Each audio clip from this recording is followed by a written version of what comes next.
sofik ki even azay shatachas hakipo he even ashtia shalaya haya ha'orin beis kol shechtadosh. This is sometimes referred to as the Shita Saradvaz. That the Radvaz's Shita is that the Kipat HaSela, the Dome of the Rak, the Makom HaMikdash. In fact, it's not so correct, because it's not really the Radvaz's Shita. The Radvaz wasn't Mechadish anything. The Radvaz is simply taking the Mesorah that was known for hundreds of years before him, and just applies that to where one may go on Har Bayis. But the identification of the Dome of the Rak, of the Kipat HaSela as being the Makom HaMikdash is not really a Radvaz. It predates the Radvaz by hundreds of years, and it was known by everyone. But not that the Radvaz is nothing. The Radvaz is a very, very great source and makor which is used many, many times in Shulchan Aruch. So again, the Radvaz uses this Mesorah, and this Mesorah is further quoted by many poskim, including the Bach, Shai Tshuva, Beke Yosef, Pasach Shulchan, and finally the Chavetz Chaim, when he talks about being Makrav Kavonas with Ben Azeh, different things. He also goes that the Makom HaMikdash is at the Dome of the Rak, at the Kipat HaSela. Therefore, from a Poisik's point of view, if he's asked where is the Makom HaMikdash, there isn't really much of a question. We know for hundreds of years, everyone knows where the Makom HaMikdash is. This Mesorah can be traced back, as we saw, for at least 1300 years to when they built the Dome of the Rak, from the status. And in truth, it could be traced back even from the time of the Beis HaMikdash. I'm not going to go through the whole thing right now because it's going to take too long, but there was, even though sometimes it's said that in the Byzantine period there were no Jews in Yerushalayim, it's not really so true. Already past 100 years, all the Chakrim know that there were even not only living in Yerushalayim, but many, many people came to visit. Did we have in the periods from Tanoim, going into Har Bayis, the Amiroim, the Dur of Abai V'Rava that go into Har Bayis. The Yerushalmi talks about where they left their shoes when they went into Har Bayis. We have the periods from Christians, from church fathers, which talk about the Eden coming on Tisha B'Av and crying at the Makom HaMikdash. And this Mesorah was passed on from the time of the Churban till the time when they built the Dome of the Rak, and from then we know that the Dome of the Rak is the Makom HaMikdash. So the person that wrote the shla, the letter, like he didn't know. He didn't know. People who weren't over here don't know it. People who were in Israel know, just like now. People who are in Israel know a lot more of these kind of things. Just one interesting thing. Now there was a collapse of the dome in the 10th century. Some of the dome collapsed, but not the building itself. Not the building itself? No, what collapsed was the Al-Aqsa Mosque. The reason is the Al-Aqsa. No, they said, no, there's, if you look at history, they say in the 10th century, the dome. Right, if some of the dome collapsed, but not the entire building. The building stood. The Al-Aqsa Mosque allowed almost the whole building to collapse. It's built on an extension. Whereas the Dome of the Rock is on the bedrock. Because the Al-Aqsa Mosque is standing on a landfill of arches, and therefore it's much Doesn't more have real vulnerable foundation. to earthquake. Whereas the Dome of the Rock is standing on the bedrock, and it's a lot stronger.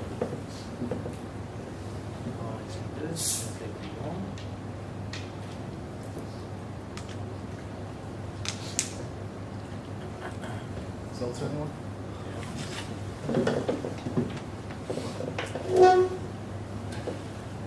One makor that sometimes said as arguing with the Mesorah of it is the Kafta Aferach. So let's take a look at the Kafta Aferach. The Kafta Aferach was Rabbi Shtori Aparchi. It was the time of the Rosh. He came to Israel from France, from southern France, and he spent 7 years going around Israel, seeing all the different. He spoke to the people from all the Arabs. And he writes a lot of Mesorahs. He eventually put out a sefer called Kafta Aferach, which is basically a sefer on Hilchos Chafuriyos Ba'aretz. And of course, in it, he also discusses Yerushalayim. what year was this? 1330. What's interesting is that the Kafta Aferach, which talks about every place around Yerushalayim, where Shakul Pinus is and where the Mokum Streif is Kara Aduma and every side thing, doesn't talk about where the Mokum HaMikdash is, which is surprising. The obvious explanation is because the Makom HaMikdash, just like he doesn't talk about where Yerushalayim is, that it's a city north of Beis Lechem. Things that were commonly known, that everyone knows, he didn't write in the Sefer. What he wrote in the Sefer was all kinds of Chedushim that he had. We'll see later exactly what Sha'ar Rachman really originally was, or where Sha'ar Pinus is, all kinds of interesting things, and things that are negei lahalacha. Whereas Mokum HaMikdash is something that everyone knew, and therefore he didn't feel a need to write it. So what is it that everyone knew in the time of the Kafta Aferach? Where was everyone showing the Mokum HaMikdash? So all we have to do is look at people in the times of the Kafta Aferach. So starting back from Binyamin Tudela, around 100 years before him already, he already said that the Tipat HaSela, the Dome of the Rock, is the place of the Beis HaMikdash. Psachim Regensburg we read, Mechil Paris was the shlich of, Yaakov Paris, the shlich of Mechil Paris, we're going to get to in a minute. Now the Talmud HaRamban, there was a Talmud HaRamban who was in Yerushalayim at the same time as the Kafta Aferach. Very probable that they even met. And he also mentions that on the Even Shtiyah there's a nice building, the Dome of the Rock. The Rav in Yerushalayim at the time of the Kafta Aferach was the Yitzchak Chilul, and he also writes about the Dome of the Rock being the Mokum HaMikdash. So if the Kafta Aferach would have some kind of other shita, would want to place the Mokum HaMikdash, would think that perhaps the Mokum HaMikdash really is located somewhere else. Of course, he would discuss it in the Sefer, say, people say that it's at the Dome of the Rock, I think it's somewhere else, what are my rayas, he doesn't mention anything, so it's obvious because he holds, just like everyone else knows, that the Dome of the Rock was the Mokum HaMikdash. Not only is there a silence that he doesn't mention it, when he talks, he says of a story that he heard that Mechil Paris, which came to Eretz Yisrael, the real purpose why he came to Eretz Yisrael was because he wanted to be makriv korbanos. As you know, to be makriv korbanos, he went out of Beis HaMikdash, and he came to Yerushalayim and he wanted to be makriv korbanos b'zman hazeh. The Kafta Aferach then says that he had two objections with this that he didn't understand. He said, first of all, what about Tumah? With Tmeim, how do we be makriv korbanos? And then he reminded himself that Ein Lachash ala Tumah because Tumah utra b'tzibur. Another problem he had was, what about Kohen Miyuchos? We're not going to get into it. Point being, what a problem that he didn't have, he didn't say, oh, with the Mokum HaMikdash, there's a whole tumul, a whole big stuff, where the Mokum HaMikdash is. Because Mokum HaMikdash wasn't a sugya. Everyone knew where Mokum HaMikdash was, that it was at the Dome of the Rock. Although the Kafta Aferach does not talk about the Mokum HaMikdash per se, he talks about different areas or places surrounding the Mokum HaMikdash, that from there we could derive where he held the Mokum HaMikdash was, and as we'll see, it was exactly at the Dome of the Rock. The Kafta Aferach talks about the Mokum Sreifas Para Aduma, and he says, Oida Yoy Mekubal HaMokum Ahu, Vu Tzfoini Lekeva Chulda, north of Keva Chulda, Ki Mitachavei Keshes, that means the distance of an arrow throw, Shafal Mimenu Macht, a little bit lower down the mountain. So we go to Har Hazisim. Oh. Why does this help us? The reason is because Parshas HaShavua, Staka Para Aduma, was done on Har Hazisim outside the Beis HaMikdash. The Kohen stood at Har Hazisim, faced the Beis HaMikdash, and looked straight into the Heichal, through the door of the Eretz Moshe, Eretz Yisrael, into the Heichal, and he was Mazed Adam 7 times. So wherever the Mokum Sreifas Para Aduma is, we make a straight line to the east, we get to the Mokum HaMikdash. And so we're going to find where the Mokum Sreifas Para Aduma was on Har Hazisim, make a line across to Har Bayis, and we're going to land. We'll see where we land. But here, this star, this red, this Google Maps, is Keva Chulda on the video. This is Keva Chulda. So if he says to the north of Keva Chulda, Shafal Menamat, it's around over here. So the Mokum Sreifas Para Aduma is to the north of Keva Chulda, around over here. If we make the line, we get straight to the Dome of the Rock. If we were to place the Mokum HaMikdash, as someone would say, the Kafta Aferach holds that's over here, somewhere on the south of Har Bayis, then the Mokum Sreifas Para Aduma would be not to the north of Keva Chulda, but rather to the south of Keva Chulda. And the fact that he says that the Mokum Sreifas Para Aduma is to the north of Keva Chulda, we again see that the Kafta Aferach accepted the well-known Messiah that the Mokum HaMikdash was at the Dome of the Rock. As we mentioned, the Talmud HaRamban, who was in Eretz Yisrael at the same time as the Kafta Aferach, he actually mentioned both of these Messiahs. He talks about the Eben Shtiyah, that the Malchi Yishmael built a nice keep on it. And he also mentions the Mokum Sreifas Para Aduma, about the Itztava on Har Hazisim, Mokum Asher HaYoshechtim Shel Para Aduma, Itztava Hi Mechuvenes Neged Pesach HaHeichol. Which, as we said, Pesach HaHeichol is where? by the Dome of the Rock, as he himself said that that's where the Heichal was. And the Makom Sheves Paraduma is directly across. Another thing the Kafta Afer says that we can derive from there where he holds the Makom HaMikdash is, he talks about Shari Racham. Shari Racham is on the east of Harabayis. He talks about Shnei Sha'arim Gvoyim Ba'oid B'Kippos B'Chutz V'Dal Sisei and Basil V'Imskun L'Oilam V'Kern L'M HaMoin Shari Racham. And he says that he thinks the reason why they're called Shari Racham is because these are the two Shi'arim that Shlomo HaMelech built. The Pregadav Leather says that Shlomo HaMelech built two Shi'arim to Harabayis. One where Chassanim would go in, and someone who went through that Shah, everyone would know he was a Chassan, and the people sitting there would give him a bracha. The other Shah was for Avelim, and people who saw someone coming through that Shah would be Menachem them. And those are the two Sha'arim of Shari Racham. So these two Sha'arim were on Harabayis. If here the Shari Racham, as we said, it's the time of Shlomo HaMelech, and all the time through, up until the end of Bayis Sheni, Harabayis was a square of 500 amos. If he holds that this Shari Racham is part of the Harabayis, it's located on the Harabayis, that means the square would be basically over here, with the Makom HaMikdash being the Dome of the Rock. If he would hold, if the Kafta Afer holds that the Makom HaMikdash is somewhere on the south, let's say somewhere here, and then the 500 amos square Harabayis would be around here, and the Shari Racham is outside of Harabayis.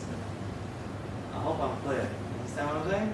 If the Kafta Afer says that the Shari Racham is part of the Harabayis at the time of Shlomo HaMelech, that again means that he held the Makom HaMikdash was at the Dome of the Rock. What was the quote from the Kafta Afer that raised the controversy? Oh, okay. I thought that was said. That's why I Did you? address it. I didn't say it yet. Oh, No, it was said by the. No, I'm saying you didn't bring the controversy. I didn't. The problems. Okay. Okay, now I'm going to bring it. I thought You that bring was the resolution before the problem. Okay.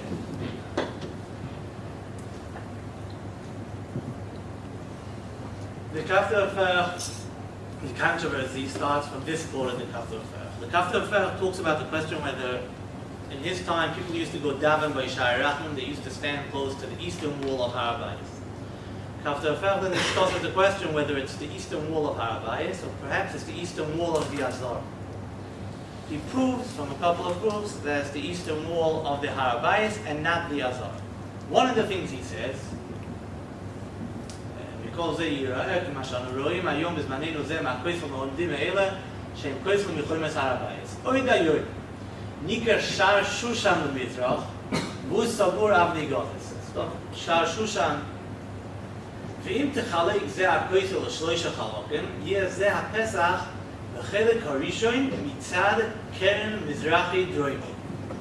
This would be a third on the eastern wall, the southern third. If we take the eastern wall of Harabayis and we split it into three, this third is around over here.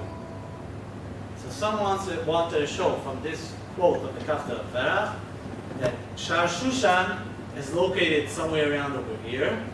And if Shar Shushan is here, then that would mean, according to most Rishonim, that the Beis HaMikdash was aligned with Shar Shushan, and the Beis HaMikdash is somewhere on the south. As he said, there are many other places in Kafta Afer where we can clearly derive that he assumed that the Makom HaMikdash was at the Dome of the Rock. So, but over here he seems to say that it's on the south. So it's not so hard. If anyone looks at the eastern wall of the Harabayis, one will see that the eastern wall of Harabayis is really the eastern wall of Harabayis, but also the eastern wall of the old city. Since the Harabayis is all the way at the east of the city, the wall on the eastern side covers at its southern tip the Harabayis, and then continues past the Harabayis, and is just the wall of the old city going all the way until the northeastern corner where the Rockefeller Museum is. Meaning the eastern wall is really the eastern wall of the old city, which in part serves as the eastern wall of Harabayis. Here's another picture of it. As you can see, there's the eastern wall of Harabayis, and then continues on to be the eastern wall of the old city, with no differentiation, no demarking of where it ends being Harabayis and continues on to being the eastern wall of the old city. Therefore, If someone were to stand on Har Zaysim or anywhere to the east and look at the wall, when he's referring to the wall, he says the eastern wall, he's referring to the entire eastern wall. And therefore when he says a third down the wall, the southern third of the wall, when we take that entire wall and check where the southern third is, it ends up around here. This arrow, which is across the makom of the Kippat HaSela. So again, the Kafta Affair holds that the Kippat HaSela is the dome of the rack of the makom. So I mean, the assumption of those who want to claim, according to the Kafta Affair, that it was in the southern area, are only looking at that part that was actual the Of the wall of the Har Har Bayis. Bayis. But if you actually look at the whole At the thing, whole wall, then it comes out. That's middle. where it should. How could the base of Mikdash have stood on the that southern part if that's an extension? It wasn't around during the That's first another time. Very, very good question. It's true, it wasn't even around. We see the Tefa, we know that it was an extension, but we can't look at archaeology. So that's why I'm not even going. They say that we're not going to deal with archaeology. That's why I'm just proving it just from the Mercurius itself without going into what you just said. So would you say that the southern wall is in a way similar to the Kotel in that it's a retaining wall? All three walls, the southern wall is also a retaining wall. Wall. Yes, true. Does this take into account the whole eastern wall? How does that play out with the Sha'arat? So I'm going to get to that in 1 second, so I'm going to right now. But just this eastern wall, one ha'ara. The walls around the old city that we see today were built in the Turkish period, which is after the Kafta Affair, by Sultan Suleiman. But the walls actually were not built by Sultan Suleiman, were not built yesh me'ayin. This is Meir ben Dov, who's the head archaeologist on the walls of the old city and around the Har Bayis B'chlal. And he says the notion that Yerushalayim in the Mamluki period, which is the period of the Kafta Affair, didn't have any wall, is based on the assumption that Sultan Suleiman, who built the walls around the old city, built it yesh me'ayin without anything being there earlier. But in fact, from sources that we have, we know that in Yerushalayim in the Mamluki period, באותה תקופה, הייתה דווקא עיר מוקפת חומה ובעלת שערים. What Sultan Suleiman did, there was here's a map from the time of the Kafta Affair, from before Sultan Suleiman. You see the eastern wall is there from the southern point all the way until we're the northern eastern corner of the old city where Rockefeller Museum. And here there's also a wall. But there are certain parts of the wall which were knocked down. The main part is the south. And there are other pirzot where the wall wasn't there. And that's what Sultan Suleiman fixed over and also repaired the wall.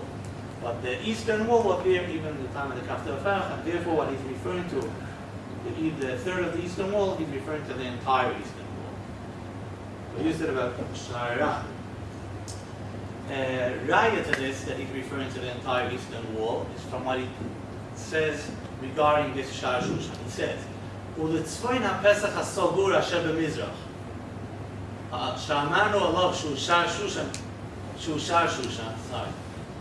To the north of this gate that we just said is Sha'ar Shushan, ki mitachavei keshes, one distance of a mitachavei keshes, of an arrow throw away, there are two great sha'arim, which are Sha'ar Rachman. Again, Sha'ar Rachman is located one mitachavei keshes, one arrow throw to the